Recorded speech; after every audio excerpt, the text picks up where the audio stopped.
بسم اللہ الرحمن الرحیم. السلام علیکم ناظرین. براق ڈیجیٹل کی پوڈ کاسٹ کے ساتھ میں ہوں آپ کی میزبان شمائلہ چودھری.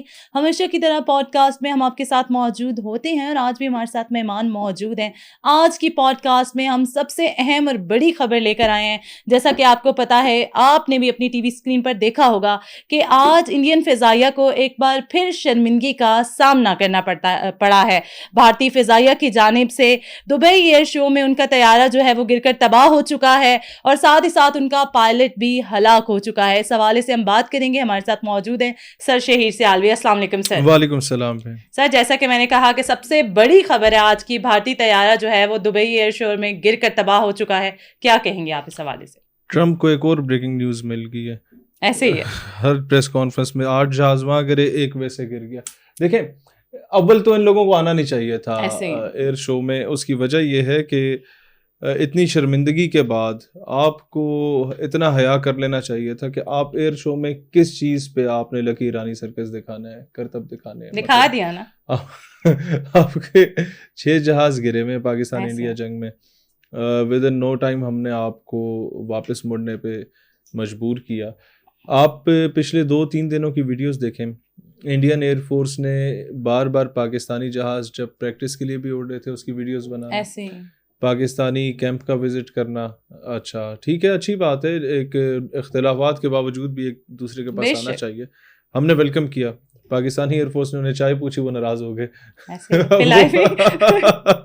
اچھا, پھر یہ کہ جتنا فوکس ان کا ادھر ہماری طرف ہے نا, اتنا وہ اپنے جہازوں پہ کرتے. تو آج یہ تکنیکی خرابی یا جو بھی تکنیکی خرابی نہیں ہوتی, ایسے آپ جا رہے ہیں ایئر شو پہ دنیا کے سامنے نمائندگی کرنے, دنیا کو اپنا آپ دکھانے.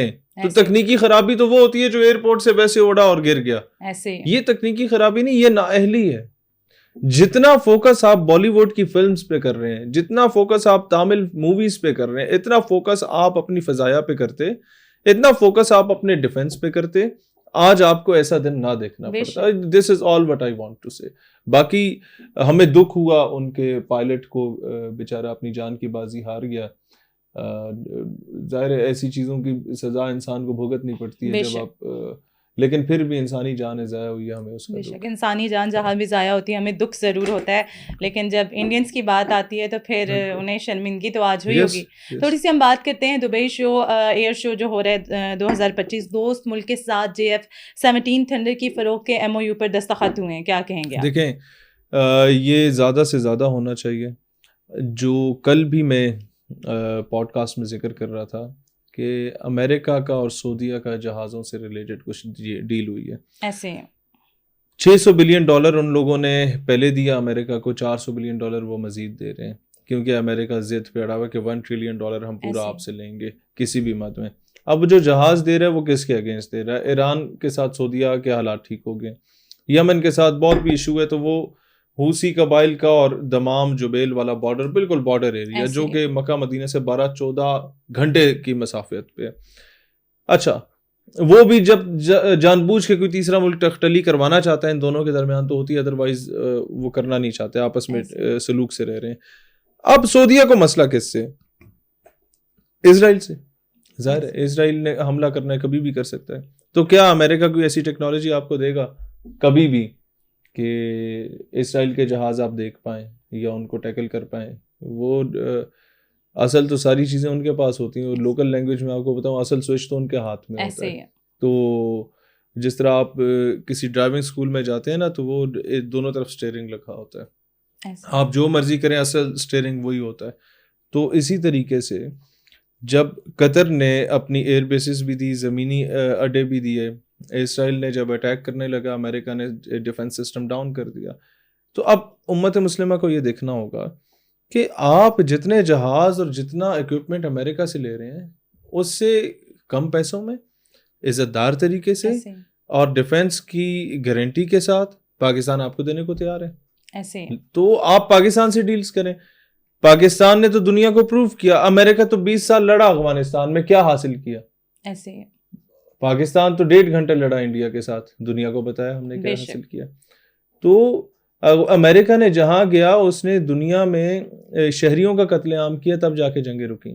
اس نے نوعیت یہاں تک آ گئی تھی کہ اس سے جنگ کنٹرول نہیں ہو رہی تھی, ایٹمی دھماکے اسے کرنے پڑے, ہیروشیما ناگاساکی پہ کروڑوں لوگوں کا قتل عام کرنا پڑا, جنگیں روکیں.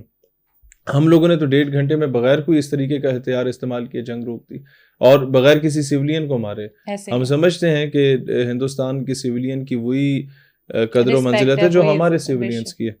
تو انسان کہیں بھی دنیا میں اس کی ہے. تو ہم نے تو دہشت گردوں کو مارا, ان کی فوج دہشت گرد ہے, ہم نے ان پہ حملہ کیا. تو اب جو ہے یہ ڈیل جو آپ کہہ رہے ہیں ایک دو برادر ممالک نے ہمارے ساتھ کی ہیں, دوست ممالک نے, یہ زیادہ ہونی چاہیے. ہر ملک کو ڈیفنس ڈیل پاکستان سے کرنی چاہیے, not on the basis of economical matters کہ ہم اکنامیکلی اسٹرانگ ہو جائیں گے, ہمیں مورلی اس کو اسٹرانگ ہونا چاہیے, اور مورال بھی ہمارا بہتر ہونا چاہیے آپس میں, اور مورل ویلیوز, ایتھیکل ویلیوز کو بھی دیکھا جائے تو پاکستان کے ساتھ ہی مسلمان امت جچتی ہے, بجائے اس کے کہ کسی اور بلاک کے ساتھ جچے.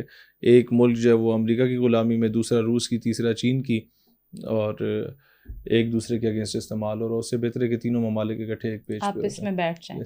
سر تھوڑی سی ہم بات کرتے ہیں کہ افغان سپریم لیڈر جو ملا ہیبت اللہ پر قاتلانہ حملہ ہوا, اس کی حقیقت کیا ہے, کیا سمجھتے ہیں؟ دیکھیں, ہیبت اللہ جو صاحب ہیں ان پہ قاتلانہ حملہ ہونے کی وجہ یہ ہے, سی آئی اے کے اکاؤنٹ سے بھی, ان کے جو ریپریزنٹیٹیوز ہیں سی آئی اے کے, انہوں نے بھی اس پہ پوسٹ کی. دیکھیں, افغانستان میں سب سے بڑا ایشو یہ ہے کہ 4-5 حصوں میں ڈیوائیڈ ہو چکی ہے ان کی ملٹری لیڈرشپ, یا ان کی جو افغان طالبان کی گورنمنٹ ہے. جب جتھے ایک ملک پہ حکمرانی کرتے ہیں پھر اس طریقے کا معاملہ ہوتا ہے. یہ بالکل ویسی اٹیک ہے جس طریقے سے گاندھی فیملی پر اٹیک انہی کے گارڈز نے کیا تھا, اختلاف رائے کی بنیاد پر. گوڈسے نے جس طریقے سے اٹیک کیا تھا ہندوستان بنانے والوں پر, یہ وہی اٹیک ہے کہ جب آپ تھوڑا سا ڈپلومیٹک نارمز کو بہتر کرنے کے لیے کوشش کرتے ہیں دنیا میں, اپنا آپ ایکسیپٹنس لیول کریٹ کرنے کے لیے, تو جو کلٹ آپ نے پہلے کریٹ کیا ہوتا ہے اپنی تقریروں کے ذریعے کہ ہم نہیں کریں گے, ہم ہاتھ بھی نہیں ملائیں گے, مر جائیں گے, مار دیں گے, جس طرح ہوتا ہے ریلیجیس پارٹیز میں عموماً, وہ کلٹ آپ کو سمجھتا ہے کہ آپ غدار ہو گئے, کیونکہ آپ نے اسے ٹرین ہی ساری زندگی یہ کیا ہوتا ہے, وہی قصے کہانیاں باقی ہے سنا کے. تو یہ وہاں سے یہ چیزیں اٹھتی ہیں اور وہ سمجھتے ہیں کہ آپ غدار ہو گئے. اب ان کو تو نہیں پتا فارن پالیسی کیا ہوتی ہے, آپ نے پڑھائی ہو تو انہیں نہیں پتا ہوتا کہ دنیا کے ساتھ آپ کو بیٹھنا بھی ہوتا ہے, اپنی بات کرنی ہوتی ہے, ٹریڈ کرنا ہوتا ہے, امپورٹ ایکسپورٹ کرنا ہوتا ہے. آپ نے انہیں یہی پڑھایا کہ بس یا مرو یا مار دو دنیا کو. تو یہ چیزیں اگر آپ پڑھاتے اپنے لوگوں کو تو آج آپ کے اپنے لوگ آپ کے دستوں کے روانہ ہوتے. ایسے ہی تھوڑی سی ہم بات کرتے ہیں, سمی دین کا بھائی علا نذر جو ہے وہ عمان میں اپنا کاروبار چلا رہا ہے. علا نذر کا بیٹا ملیشیا میں یونیورسٹی میں پڑھ رہا ہے. آپ کیا سمجھتے ہیں کہ یہ پیسہ کہاں سے آتا ہے؟ بھتہ خوری سے, بھارت سے, منشیات سے, اسمگلنگ سے, کدھر سے آتا ہے جو اتنا بڑا وہ سسٹم جو ہے وہ چلا رہے ہیں؟ سب سے پہلے تو تعلیم کا حق تو انہیں ہے. میں کہتا ہوں امریکہ جا کے پڑھیں, کہیں بھی پڑھیں, سوال وہی آپ والا ہے. نمبر 1 کے پیسہ کہاں سے آتا ہے جب کوئی روزگار نہیں ہے, ایسے اور پڑھ رہے ہیں تو بہت اچھی بات ہے. But fact of the matter is کہ آپ نے غریبوں کے بچوں کو اگر آگے لگایا ہوا ہے کہ وہ لوگ لڑیں آگے, وہ خود کچھ دھماکے کریں, وہ سارا کچھ کریں, پھر آپ نے کہا گورنمنٹ نوکریاں سرکار ہمیں نہیں دیتی, ٹھیک ہے نہیں تھی, ہمارے پاس روزگار کے لیے کچھ نہیں, چلو ٹھیک ہے بالکل نہیں ہے, ہمارے پاس جناب نہ کوئی مائنز اینڈ منرلس کا ٹھیک ہے نہیں ہے, نہ کوئی وراثتی زمین ہے وہ بھی نہیں ہے. تو پھر کیسے؟ یہاں تو ویزا لینے کے لیے لوگ اپنی جائیدادیں بیچتے ہیں ایسے ہی, اور یہ سارا کچھ ہوتا ہے. لیکن میں پھر بھی ان کے پرسنل میٹرز ہیں, اس میں ہمیں نہیں پڑھنا چاہیے. لیکن یہ سوال ایک عام آدمی کی سوچ و فکر میں ضرور آتا ہے کہ یار آپ نے ہمیں تو ٹرک کی بتی کے پیچھے لگایا ہوا ہے, اسی سوال کو ہم نے رکھا ہے. ہمارے بچے تو گرفتار ہو رہے ہیں آپ کے پیچھے نکل کے, ہمارے تو بچوں کا مستقبل تباہ ہو رہا ہے. کسی کا پرچہ میں نام آ گیا, کسی کے کیمرے میں تصویر آ گئی, ریاست اس سے سرکاری نوکری نہیں دے گی, اس کا ECL میں نام آ جائے گا, وہ کبھی آگے جا نہیں پائے گا, ملک چھوڑ کے آگے نہیں جا سکتا. ہمارے مستقبل آپ نے تباہ کر دیا. ہمارے سے مراد اقام وہاں کے بلوچ لوگوں کے. تو اپنے بچے آپ لوگوں کے اگر عیاشی کر رہے ہیں باہر, تو آپ خود ہی اپنی اداؤں پہ ذرا غور کریں. ہم اگر عرض کریں گے تو شکایت ہوگی. ایسے ہی تھوڑی سی ہم بات کرتے ہیں, بی جے پی بھارت کو ایک واضح ہندو ریاست بنانے کی کوشش کر رہی ہے. یہ امریکی کمیشن کی رپورٹ آئی ہے سامنے, کیا کہیں گے؟ بی جے پی کبھی بھی یہ نہیں کر پائے گی. کوشش ضرور کر رہی ہے. بابری مسجد کو شہید کرنا, حیدرآباد دکن میں مکہ مسجد کو شہید کرنا, جامعہ ملیہ دہلی پہ حملہ کرنا, علی گڑھ مسلم یونیورسٹی پہ حملہ کرنا. اب سوال یہ پیدا ہوتا ہے کہ کیوں نہیں کر پائیں گے؟ جامعہ ملیہ دہلی پہ انہوں نے اٹیک کیا, پورا دہلی کا مسلمان اور سیکولر ہندو سڑک پہ آ گیا, دلتس اور شودر ان کے ساتھ آ گئے. نمبر 2, جواہر لال نہرو یونیورسٹی سے عمر خالد کو گرفتار کیا گیا تو کنہیا کمار نے پوری یونیورسٹی بند کرا دی. اس نے کہا کہ اگر یہ پرو کشمیر ہے, اس کا ڈیموکریٹک رائٹ ہے اور مسلمان ہے, اسے مسلمان کے خون پہ تکلیف ہوتی ہے, تو آپ اگر اس بیس پہ سے اریسٹ کر رہے ہیں تو ہمیں بھی کرو. وہاں سیکولر ہندوؤں نے قربانیاں دیں, گرفتاریاں دیں. پھر جب وہ باہر آئے تو وہ ایک لیفٹ کی بہت بڑی پارٹی بن کے ابھرے. تیسرا, علی گڑھ مسلم یونیورسٹی سے محمد علی جناح رحمۃ اللہ علیہ کی تصویر نکالی گئی. ہماری یونیورسٹی میں آج بھی آپ کو کئی انڈینز کی یا انگریزوں کی تصویریں ملیں گی کہ چلو یار وہ اس علاقے کا حصہ تو تھے, سیاہ یا سفید ہسٹری تھی. تو قائد اعظم کی تصویر ایک نفرت کی بنیاد پر ہٹائی گئی. حالانکہ قائد اعظم نے وہاں ایڈریس کیا تھا, لوگ انہیں اپنا پیشوا مانتے تھے. جیسی ہی تصویر نکالی گئی, آزادی کے 75 سال کے بعد بھی علی گڑھ یونیورسٹی 2 ہفتے تک بند رہی. علی گڑھ مسلم یونیورسٹی کے بچوں نے اور ہماری بہنوں نے احتجاج کیا, دھرنے دیے. جب تک جناح صاحب کی تصویر واپس نہیں لگائی گئی, یونیورسٹی اوپن نہیں ہوئی. وہ کہتے ہیں ہمیں ہندوستانی ہونے پہ فخر ضرور ہے, لیکن جناح کو ہم نہیں چھوڑ سکتے, وہ ہماری ہسٹری کا حصہ ہے. اس نے ہمارے مظلوموں کے لیے آواز اٹھائی. ٹھیک ہے, ابوالکلام آزاد کا جناح صاحب کا آپس میں اختلاف تھا کہ پارٹیشن ہونی چاہیے نہیں ہونی چاہیے, لیکن ہمارے ہیروز تھے. تو یہ چیزیں. پھر آپ آگے چلے جائیں, مکہ مسجد حیدرآباد دکن میں جو شہید ہوئی, اکبر الدین اویسی اور اسد الدین اویسی, ان دونوں بھائیوں نے آل انڈیا مجلس اتحاد المسلمین نے مل کے اس مسجد کو دوبارہ تعمیر کروایا, ڈنکے کی چوٹ پہ کروایا.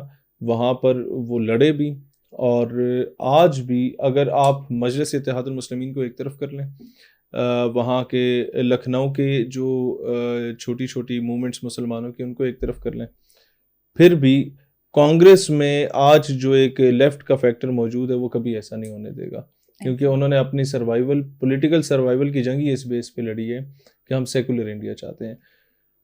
تو مودی صاحب یہ کام کبھی بھی نہیں کر پائیں گے. جتنا کریں گے اتنا ایکسپوز ہوں گے, دنیا میں اپنی حمایت کھو بیٹھیں گے, 56 اسلامی ممالک کے لیے اپنے دروازے بند کر دیں گے. سارا انڈیا کا جو ریونیو ہے زیادہ تر وہ ان 56 اسلامی ممالک سے آ رہا ہے. ان کا مزدور وہاں پہ, ان کے انجینئرز, ڈاکٹرز, ان کے سارا جو لیبر ہے ان کی وہاں پر ہے.